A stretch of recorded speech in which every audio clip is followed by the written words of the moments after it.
Hey guys, welcome to AllTechAllDay. Let's talk about the Nintendo Switch 2. Now, there's some concerns that I've been hearing, specifically from customers at my store, about purchasing a Nintendo Switch or a Nintendo Switch OLED.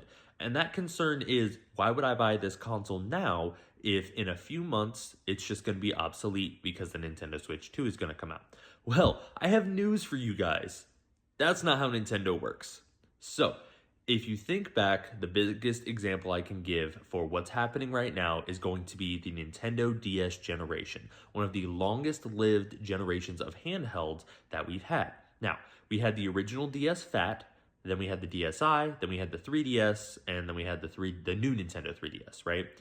Now, the DS generation was the Nintendo DS Fat, the original one, all the way through the end of the DSi XL.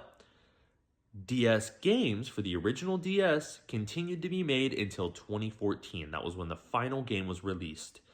Now, the Nintendo 3DS released in 2011, late 2011, early 2012, depending on your country. That means there was an overlap of a little bit more than 2 years between the end of the DS production lifespan and the end of DS games.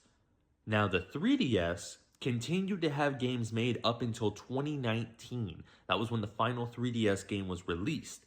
That means when the Switch released back in 2017, there was still a full 2-year overlap between when the 3DS was kind of retired by Nintendo and when they stopped making games. On top of that, we continue to get updates for a little bit after the end of the lifespan of the console, and the Wii U and 3DS wireless systems only shut down recently. So what does that mean? That means there's a good chance that we will see support for the Nintendo Switch and new releases for the Nintendo Switch original for at least a year, if not 2 years, after the official end of its lifespan when the Nintendo Switch 2 releases.